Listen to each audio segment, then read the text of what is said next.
Hey gang, good evening. Welcome to the Silver Lining. It's Andy here, and my word, late night TSL generally brings a couple of characters out to play, and tonight is no exception. Lisa B is a character within the real estate landscape that has garnered a whole heap of fans. She does so much for a community that, it's undeniable the fact that she genuinely has a desire to care for people within her field of work. She is a mother. She is a human being. She has just had an operation recently, and yet she is with us tonight. Lisa, how are you? I'm well, thank you. Recovering from my operation, yes. How's life post recovery with a teenager and COVID and restrictions and all of the above? It's been actually good. In lots of different ways, just reassessing life and, kind of goals and like lots of different things. It's been a time of self-discovery again, just having that time to switch off. Yep. And 2020 has definitely been a year of surprises. Lots of different things happened. Already. All right, you know what? I'm going to share something with you that I haven't told many people, right? Go. And this is a worldwide exclusive, right? I've only told probably about 5 or 6 people this. Okay, you ready? Very good. Drum roll. Go. Okay, I told you I had an appendectomy. Yes. So I had my appendix out, right? Yes. So on my birthday, I was really sick, really, quite ill.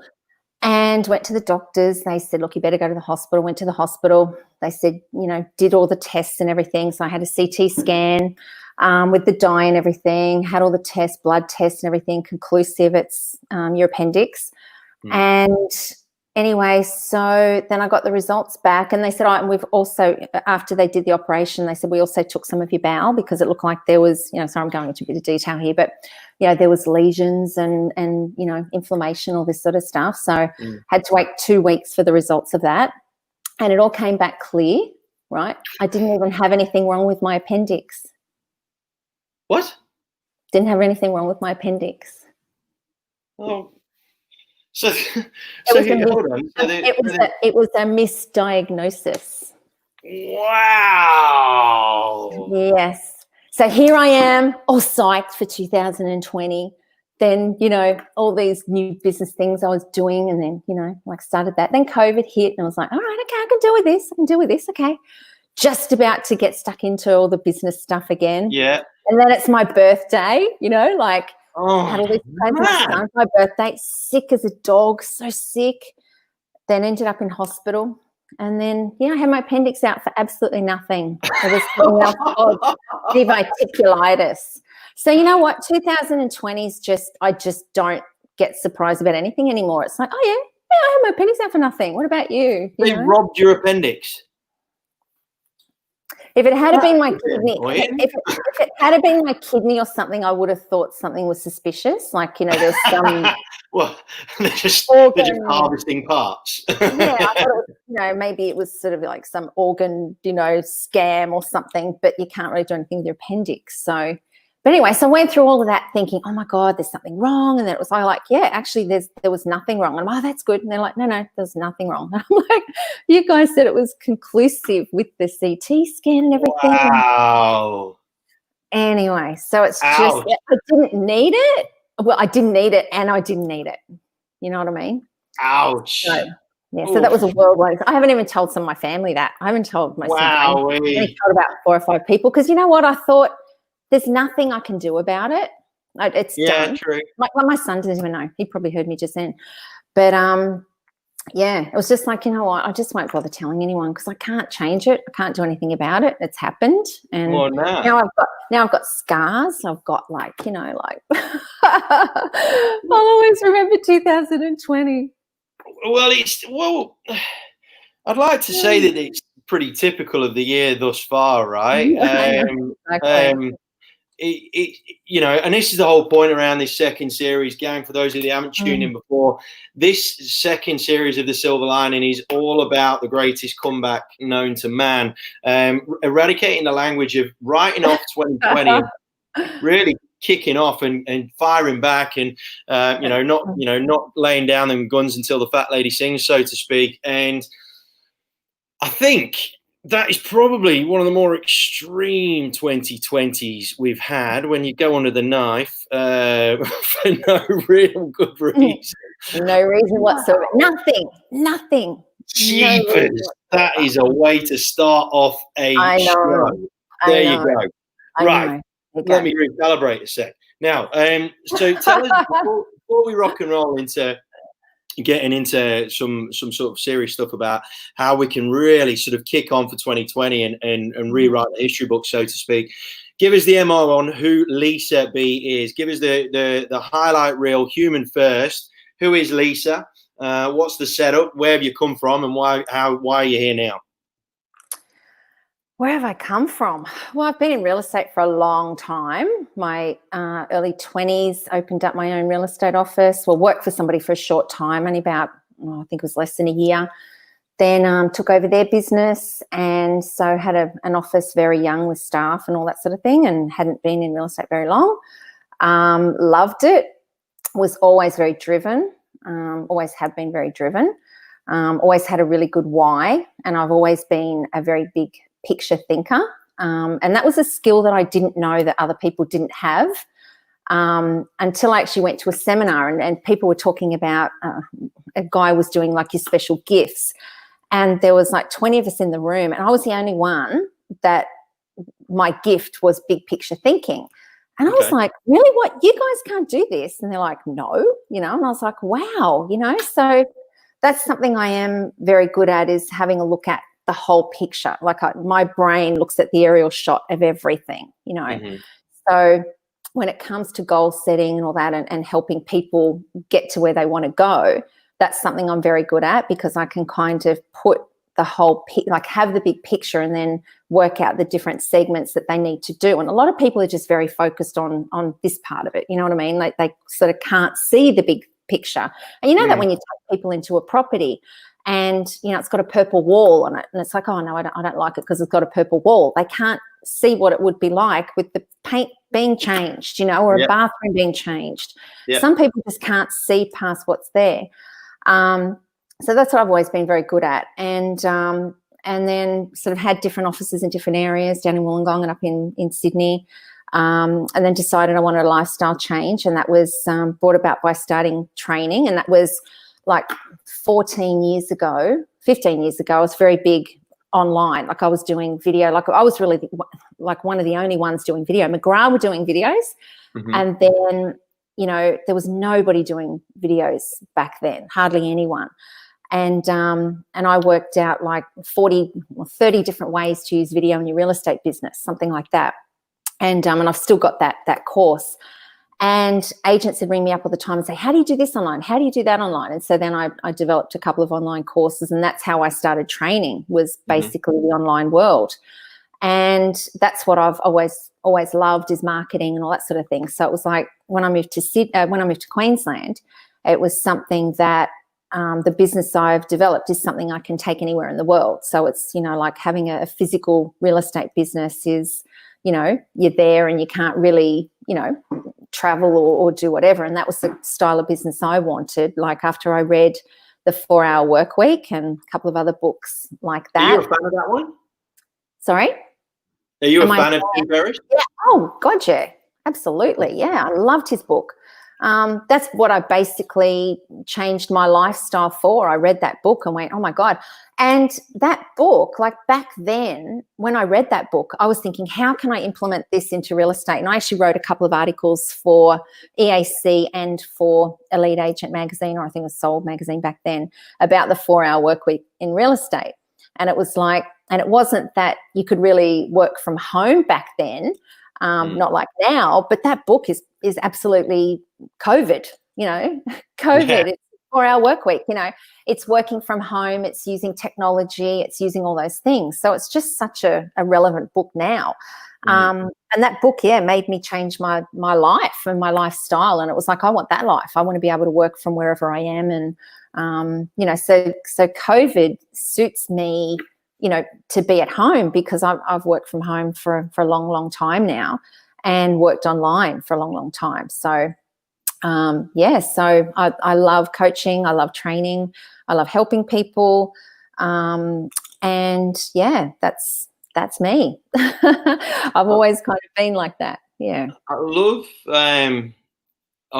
there's a couple of things that I love from that. I mean, the one thing that I really like about your sort of highlight reel is you, throughout all of that, you've made changes off your own accord. Like, you've made changes based on what you want, as opposed to having changes thrust upon you, which I think's been really, really cool. And it's not something that many people can really sort of say, to be honest, right? A lot of the time, and when we talk about everything that's gone on so far in 2020, there's so many enforced changes that have happened on a lot of businesses.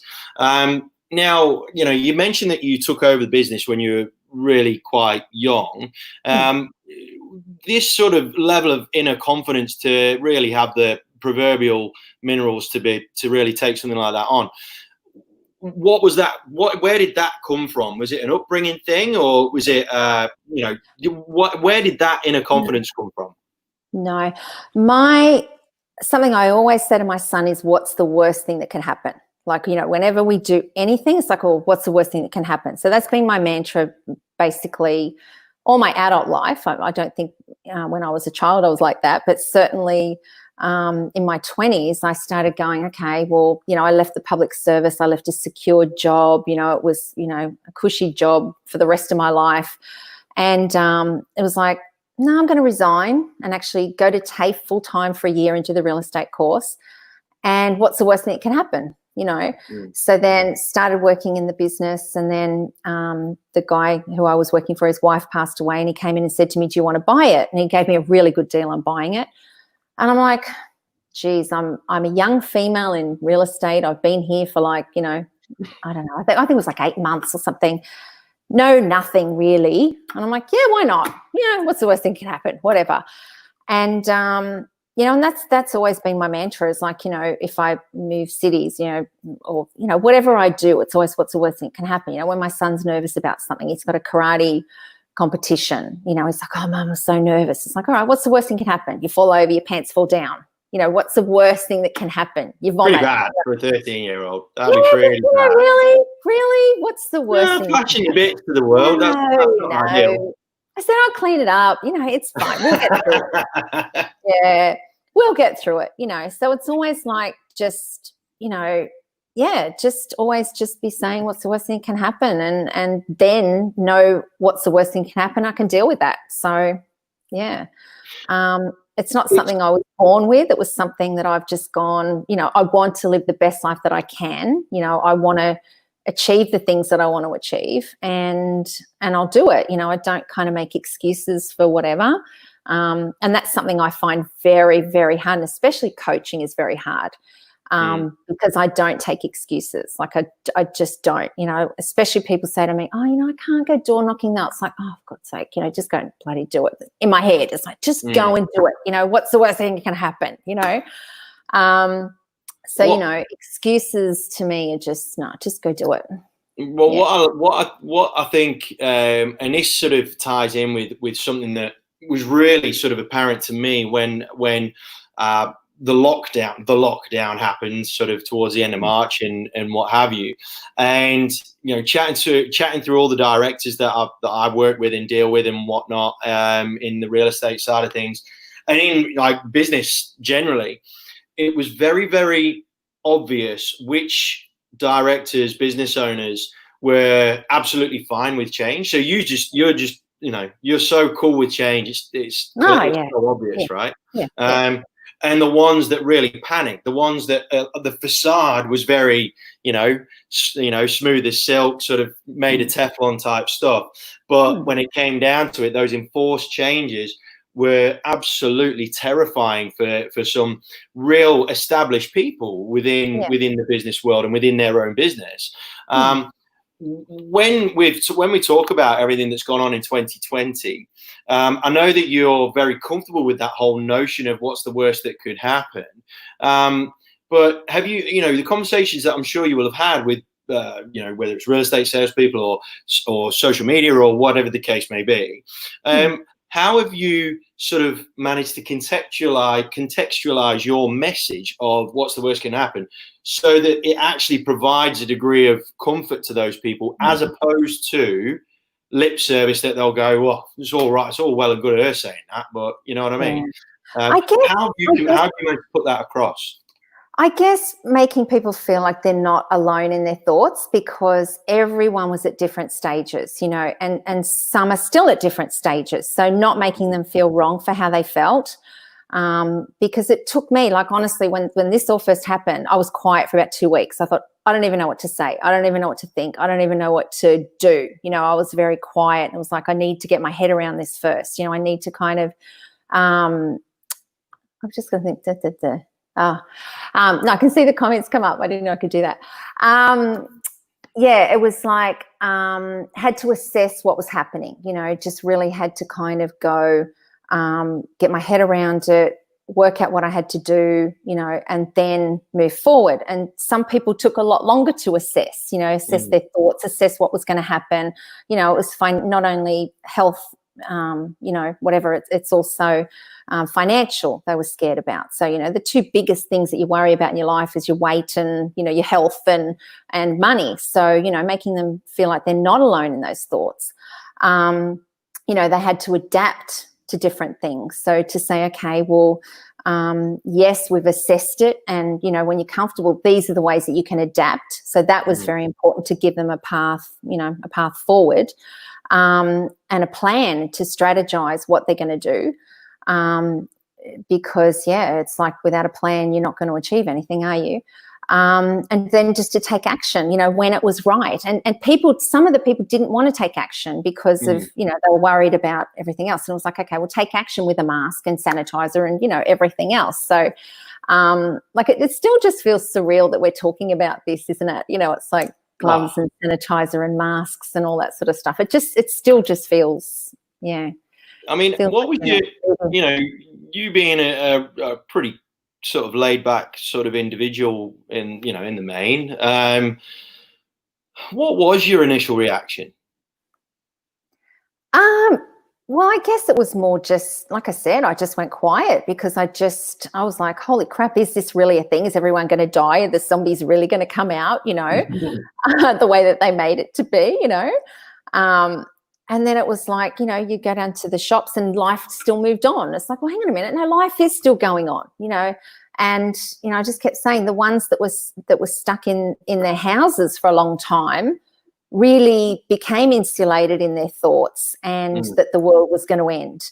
But once you got out in the world and saw that it was still going, everything was still moving along.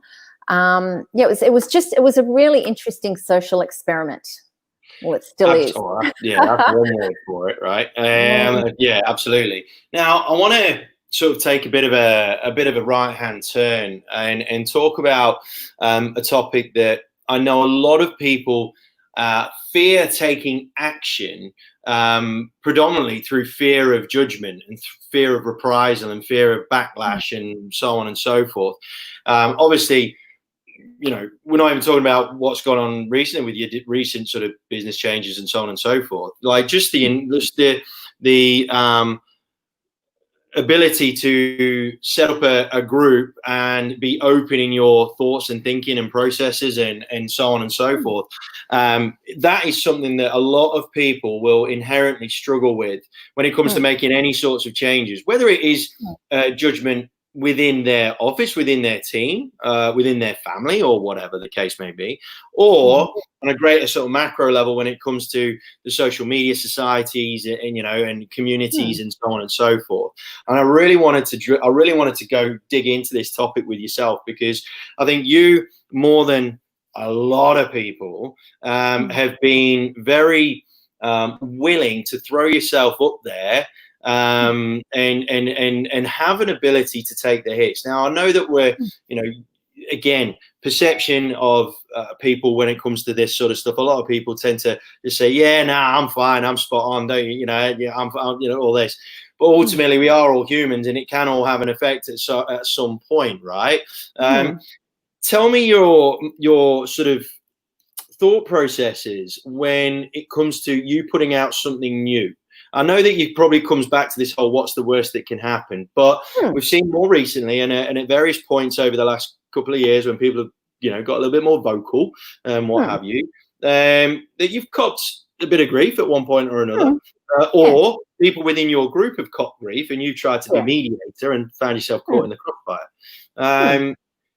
How do you process that, firstly as a human before, and then how do you process that as a professional?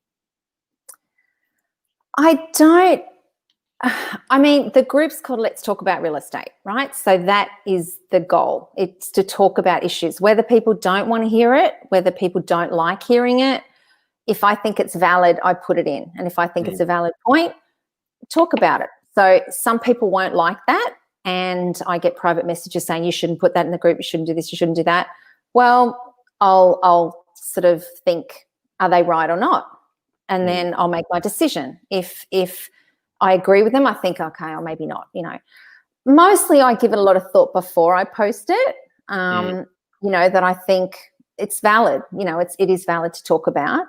And most of the time, honestly, I don't care what people think. I mean, I do to people I respect in certain things. If it's somebody that I wouldn't take advice from, I'm not going to take criticism from them, you know. That's been my mantra the whole time as well. You know, it's sort of like I step back and go, you know, would I listen to what you've got to say in my life? No, I wouldn't. So it doesn't really affect me. You know, I always, you know, when any of these things happen, you know, I show my son and say, look, because, you know, they're in the world where it's going to get more and more and more, the bullying and all of that sort of stuff and online. And so I show him those things and say, see what happens? You know what you do? You go delete, you go block, and I'll show him. I'll go, you block. That's what you do. Now I don't think about it anymore. So I honestly, I really have developed a thick skin. It really doesn't get to me. And I don't know, I really don't know how I did that. It's just, I really don't. You know, it's like I have the ability to kind of, to just shut off if I don't think it's valid. I think, oh, well, I think it's more so that I think, you know what, that's not my issue. That's theirs, and they can deal with it. I don't need to deal with their issue about that. You know, I feel I'm right in what I'm thinking or my actions. And if they've got a problem with that, it's not my issue. They've got to sort that out, you know. What I really like, there's a couple of things that I really like about it, about what you said. I think the really critical piece to what you just said there is understanding how much value you're going to assign to comments that come from this person versus that person. I think that's absolutely critical in any form of life or business or whatever, right? You have your inner circle and the people that you respect and trust and what have you. But you know, people realistically, like, people are still getting used to popular judgment. You know, they're still very much getting used to this, you know, or popular sacrifice or whatever you want to call it.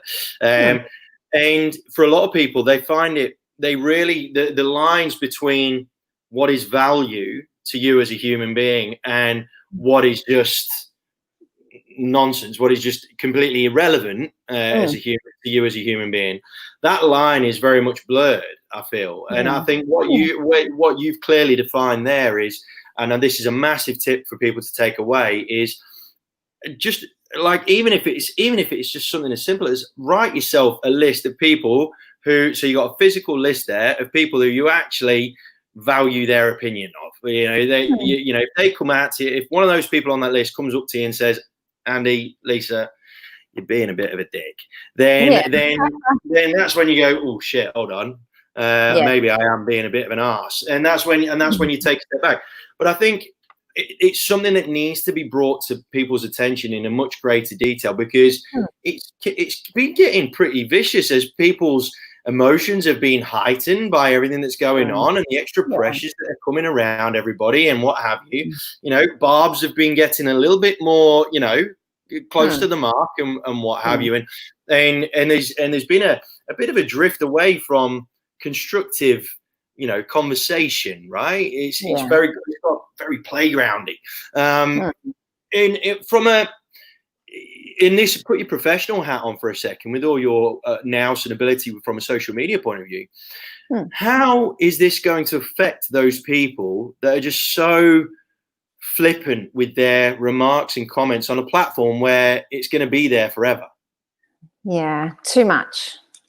Like, yeah, people just say things they shouldn't say, you know, and it's like, once you said it, you can't take it back. And I should say, like a couple of weeks ago, well, just after I got out of hospital, there was all that stuff in my page, you know, in my group about, you know, when I joined EXP and all this sort of stuff. And, you know, I was still recovering from my operation. And, you know, then I actually did get angry for a day at a few people, but I blocked them and that was fine. But, you know, it did... I wasn't upset. I was more just felt betrayed by a couple of people that, you know, that I thought, wow, I just didn't think they would have done that. But that's fine. You know, it's life goes on. You know, so it's really just, just kind of assessing, you know, who adds value to your life, who do you want in your life and who don't you want in your life. And I think that week there, you know, recovering still in bed from hospital was like, from the operation I didn't have to have, was, you know, and I said that night, which was really good, you know, I just said, I've reset my boundaries of the online behavior in the group, which I was too nice. I was too nice to people, not too nice to people, but I was too tolerant of some behavior. And I just went, you know what, if they're going to do that to me, like, wow, you know, so there was a few people that, you know, unfortunately had to go, but, you know, it's just, you know, I want the group to be happy and I want it to be positive and I want it to be whatever. And everybody calls me Pollyanna and bloody whatever, but, you know, it's, you know, I do want it to be a place where people feel safe to talk and to say things. And, you know, and I do still protect some people. You know, they'll go to post things in the group and I'll say, look, I'm going to post that privately because I know they're going to cop it. But I think it's a big, you know, it's a good conversation to have. You know, some of them I think, oh, this is going to get this reaction. But if one person's thinking it, you know, that's always been my thing too. If one person's thinking it, there's probably 20 other people thinking it. So it's worth talking about. It's worth that person getting that very loud feedback that that's wrong. You know, if that was their thought, because other people are going to be thinking it, you know, so some people will say to me, oh, why did you post that? That's whatever. Or how can people think like that? Well, if they're thinking, I want other people to get that very loud feedback, not to do that, you know. So, you know, and I want people to feel like they can ask questions and all that sort of thing. You know, there's people that have never been in real estate. There's people that are thinking about going into real estate. There's people that have been in real estate for a year. There's people that have been in real estate for 20 years. You know, everybody's at different levels and they're in different countries, you know. So people might answer a question and say, oh, you know, don't you even know that? But the person's in South Africa, you know, or something. They're just trying to get opinions on, you know, on their thoughts. So, yeah.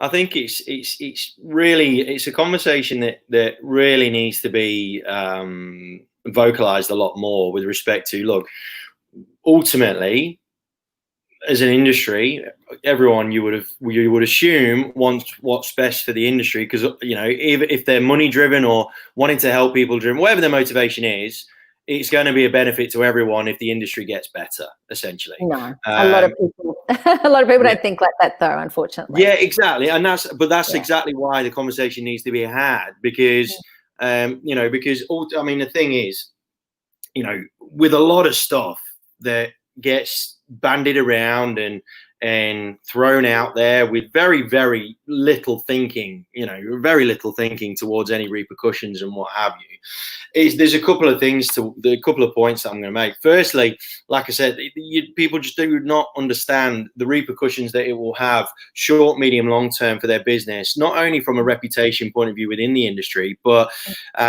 no doubt, I mean, ultimately, these people are going to be consumers in one way, shape, or form at some point. Therefore, your reputation is just going to get harmed from a consumer point of view ultimately. Now, the other thing that I really wanted to sort of gauge your sort of opinion on is the whole premise of we train as we play. And by that, I mean, if you interact like this as an individual, how are you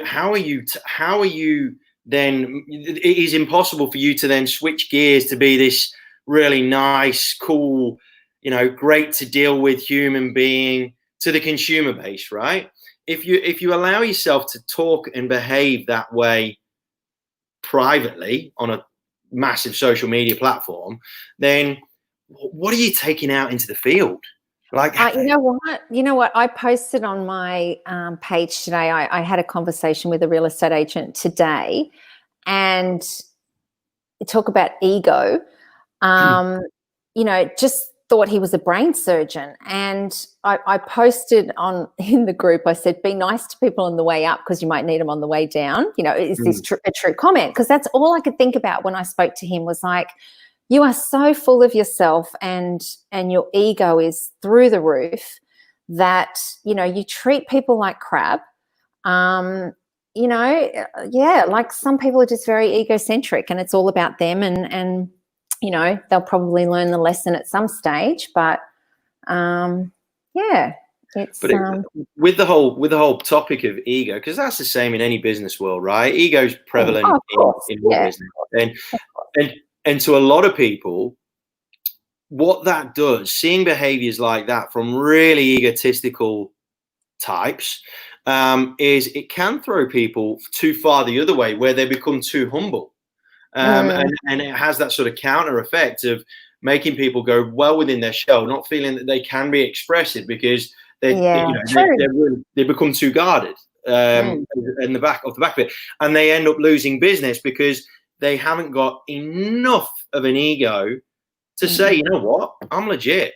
You should be giving your business to me because I am good at what I do, which requires a degree of self-confidence, right?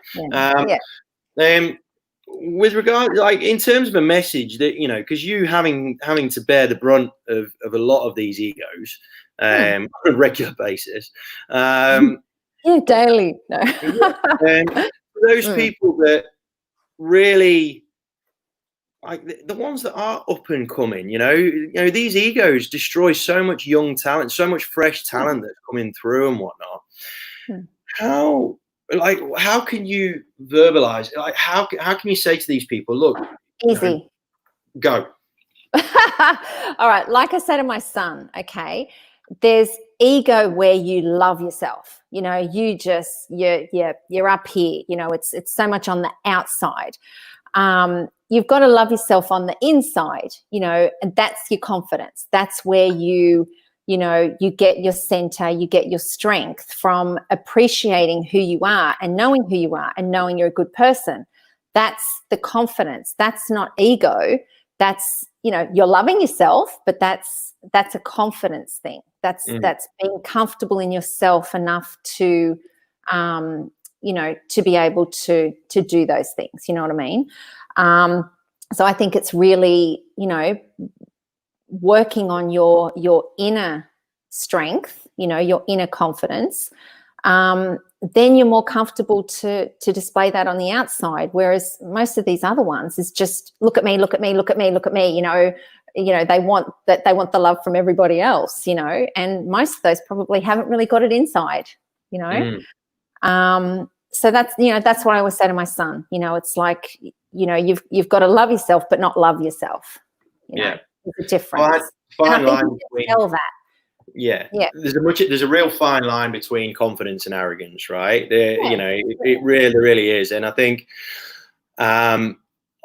consumers are becoming way more attentive to who they even allow in their home now. All right, because it's not like we are.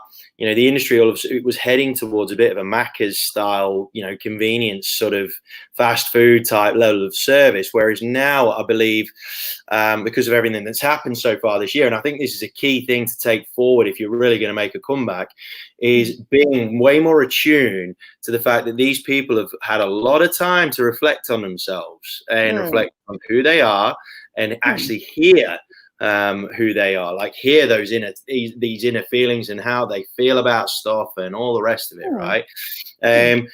Moving forward, so I know that you've taken this jaunt, this launch, this jump to a new sort of frontier for yourself and the boy and how you sort of set up as a business and whatnot. Two things. Firstly, I want to ask, how long was this in the pipeline, and how important was the timing of everything? Was it all this sort of in motion before COVID hit, or is it something that COVID brought you to a realization that, this is a good thing to do? No, I was setting up, I've got my real estate training community, and while I was waiting for you, I clicked onto Sedana's interview. And I just got to the point where she said something about that if she wasn't in a franchise, she would join some kind of community or somewhere where you've got collaboration. Yeah, the need for collaboration. 100%. That is exactly what my real estate training community is. It's about collaboration and helping other agents, and it's training foremost, which I've been putting together for probably about the last 8 months. So, got a lot of different training, a lot of different interviews and things like that in there. Resources and things like that. But I've also set up a community part in there where there's a forum where people can speak safely, which it's just kind of been launched, I've really done a soft launch. I haven't even done a, kind of all out there because of everything that's happened, which I was due to do it. But anyway, and then I was, ready to kind of launch that just before COVID. And I was like, oh God. And then we'd already spoken about doing the XP thing. So that's, setting up people in their own businesses, or sort of their own brands. And, so it was kind of all fitting in together, like the training to be able to support that sort of stuff. So we kind of talked about it in December, but it was really kind of perfect timing for both of my new ventures. Like it was really perfect timing because people are used to working from home, so that's what EXP is. It's all, internet based and all that sort of stuff, working from home and all of that sort of thing. And the training, like a lot of agents that were, that thought they were great in sales, because the market was booming, have actually gone, oh crap, I need some training. So that's, that's been really good as well for me, to kind of have that launched at the same time where it's all kind of just slotted in together. So it was something, that we planned, but it just all kind of came together at the right time. Yeah. So with those, look, it looks like COVID's certainly played, and the thing is, there's a number of people in our industry and beyond that have absolutely benefited from the timing and the whole pandemic itself and so on and so. And I think no one can begrudge people of gaining some sort of level of success from it. For me, timing was fabulous, because it meant I could afford to stay over in the UK for as long as I did, because mortgage was stopped and all that sort of jazz, right? So plenty of people have benefited in a number of different ways. Moving forward, though, you're on a bit of a wave, so you're in a different sort of part of the cycle when it comes to the emotional side of things, where you're rocking and rolling and you're feeling a bit of momentum building and stuff like that. How do you feel going into the second half of this year?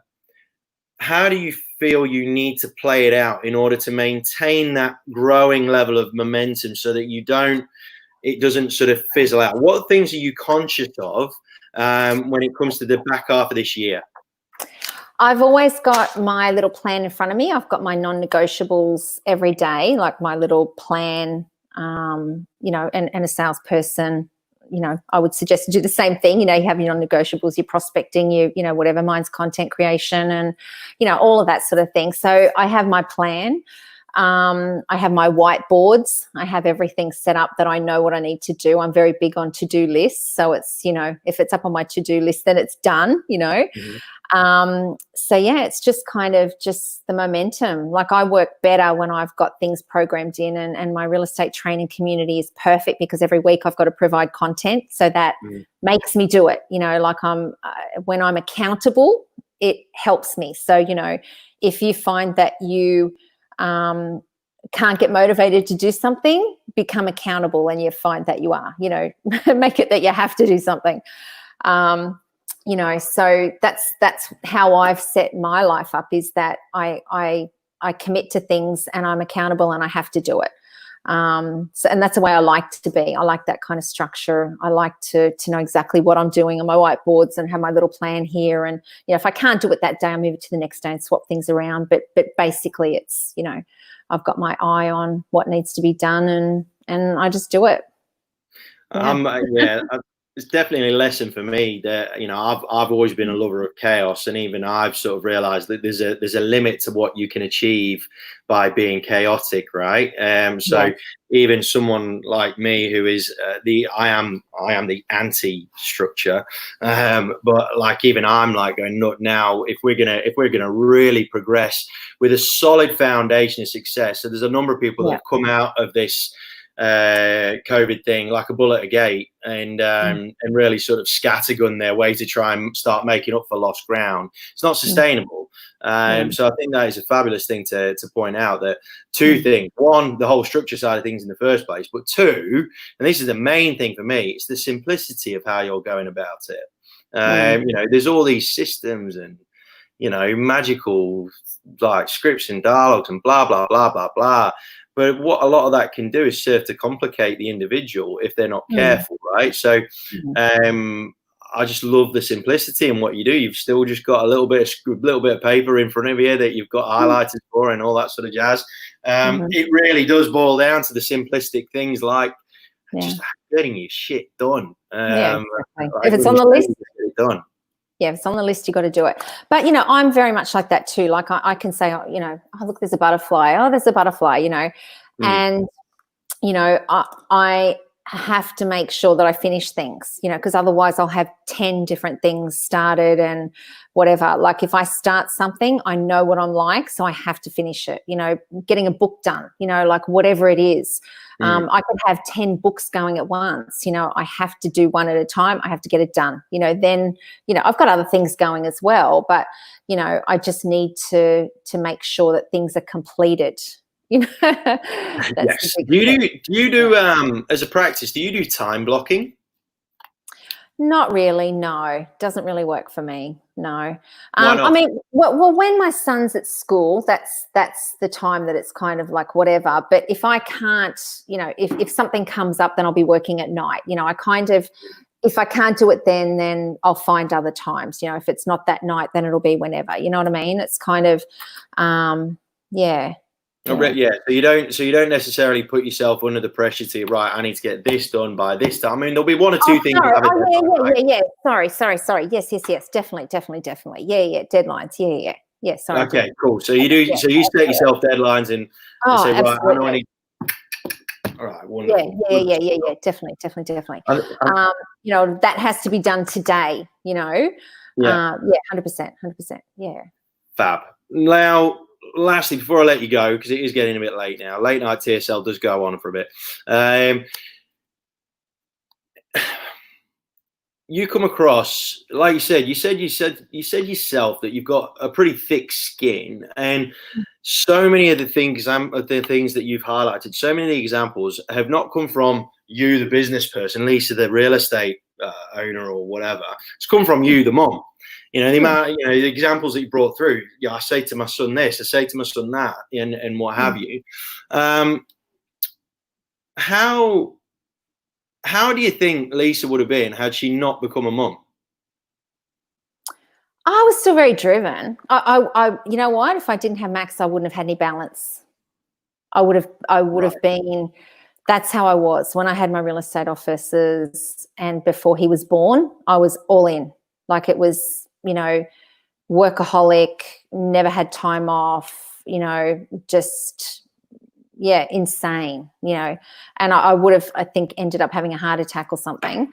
But Max kind of made me, make sure I had balance. Yeah. And how important, I mean, I'm not going to ask you how important your son is to you, clearly. Like, that's, I'm not going to ask you a stupid question like that. But in terms of balance generally, because that's going to be a massive, massive pitfall in the back half of this year. People trying to make up for lost ground and end up running themselves into the ground. The whole upcoming mental health pandemic, if we're not careful, because of that increased level of pressure, so significant. If for those people that feel that balance might not even be achievable in the second half of this year because they've got so much ground to make up, and you say something, you flippantly sort of say, I probably would have ended up with a heart attack. How important is balance going to be moving forward when there's so much increased pressure? Yeah, big time. But I'm talking like no balance for 14 years in my real estate office. 6 months, that's okay. You know what I mean? It's, if you've got to get in and work hard and work long hours and do what it takes, you've got to do what it takes. You've got to do that survival. You do. Great answer. Yeah, as long as it's not 14 years like I did, 14 years straight of not having any time off and not, little bits of time off. But if I wasn't at work, I was reading a business book. If I was on holidays, I was reading the E-Myth or I was reading something, you know what I mean? It was like, but I just couldn't switch off. I mean, I loved it so much that I didn't really want to switch off. But, I just get obsessed, I really do. I've got to kind of hold myself back sometimes that I go, okay, I better not work. I better spend some time with my son. Better make dinner. I kind of have to stop myself. But when you love it, it doesn't feel like work either. True. But what I really love about what you said is that, in the grand scheme of things, 6 months, 6.5 months of head down, bum up, rocking and rolling, doing the hours, getting it done. It's for one thing, working hard is like literally the number one thing that's going to be getting you through the second half of this year. I think what would be really good though to bring to the awareness is maybe acknowledging it, but then having the conversations with those around you to say, look, hey, as well as I do, I'm gonna have to work my ass off for the next 6 months. Right. Yeah. So your boy is, your son's 30, Max is 13. Is he at that age where you have those sort of conversations where you go, Max, look, I'm gonna have to work my ass off for a bit. Oh, big time. Yeah, absolutely. Like I'll say, how vital is that? How vital is that to your relationship? Oh, yeah, no, definitely. He understands. He gets it. I'll say, look, I have this deadline. I have to do this, or I'm doing this, or I'm working. No, I tell him for sure. No, he knows. He knows. The best thing about being in hospital, though, was and having my operation is that he cooks now because he had to cook. So it was so good. He was looking up recipes and all this sort of stuff and like Googling things. And so I get HelloFresh, which is the best thing ever. And he cooks that. And so, all the things he had to do because I couldn't do, like he's got no excuse now. He knows how to work the washing machine, the dishwasher, the stove. Normally, doesn't that take guys about 20 odd years to work that out? 40 odd years. He's a little chef now, so he's been really good. So that was the silver lining on my operation I didn't have to have, was my son now likes cooking. All of a sudden, your boy is getting himself ready to start having girlfriends and stuff. Hey? Exactly. Hey? How are you going to be as a mother-in-law? Well, I have a video about 2 years ago. My son said to me, look, if you don't like my girlfriend, I'll just break up with her, right? And I said, oh, really? He said, yeah, if I have a girlfriend or something, you don't like her, I'll just call it off. So I actually got it on video. So so if ever he's with someone, I go, Max, you said when you were 10 that you break up with her. But he also said to me about a year ago, he said, oh, Mum, I'll always want to hang around with you, wherever I go, I always want you to be there. And I videoed him saying that. Then about 6 months ago, he said to me, Mum, I'm really sorry, but I kind of like hanging out with my friends more than you now. You've got it on record. You are mean. Yeah, I know. You're clever, but you're mean. No, it's funny. No, it's like whenever his birthday, I always get him to say a video message to his 21-year-old self. Yeah. Or That's his cool. 18-year-old self. So, it's like I've got all those videos. And so it's That's really cool. Happy birthday to me when I'm 18. My name, not my name, he knows his name. This is what I'm doing now. This is what I like doing. And I actually got, Max has got a half sister. And I actually got her to do them as well. And I found one when she was 10 that I did with her, 10 or 11. And that was her 21st, for her 21st, hi, Kiara. Wow. Happy 21st birthday to me. And, she was talking to herself and I sent that to her. And, it was cool. That is wicked. That's what technology should be getting used for, is for really, really cool stuff like that, right? Exactly. So played his 18th birthday, his 21st birthday. So, I've got lots of things on video that he's going to be mortified, but Oh, I've been collecting the stuff. I've been collecting. My daughter's 5. The amount of incriminating evidence I've got to embarrass her in front of, I'm going to be the contraception, because no one will want to touch her by the time I'm showing big time. Like, serious. Look, Lisa, thank you so much for your transparency and all that sort of stuff. I'd hate to be a girlfriend to you. I'd hate, if my daughter ends up, for whatever reason, coming along for whatever reason, don't be mean. No, not. No, I'm lovely. It's going to be funny. Yeah. Thank you so much for your time, Lisa. I really do appreciate it. I love you're so simple in everything that you're doing, but you're so upfront with everything that you're doing as well, which I think is refreshing. Which is unfortunate that it is refreshing, but it is, and it's fab. And look, is there anything else that you wanted to sort of mention to anybody that is that is really looking at the back half of this year and saying that sort of stuff, like, let's just write it off, let's just forget about it, sort of thing? Actually, no, I did an article for Elite Agent magazine, and it was the 33 tips on how to have the best 2020. This was before COVID, nice. But that all still applies. So if you Google 33 tips, my name, Elite Agent, there's a 33 tips there, which is still very, very valid. Yeah. And give us the website for your the training community. So it's just realestatetrainingcommunity.com.au. Yeah.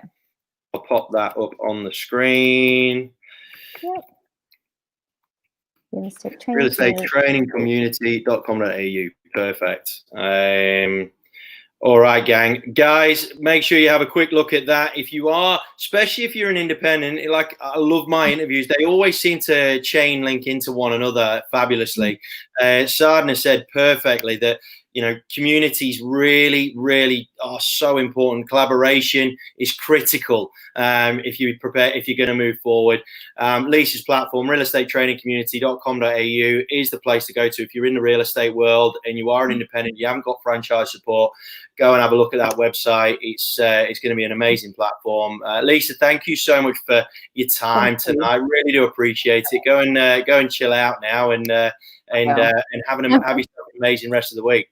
I will. You too. Thanks for having me. Take care. All right. Bye.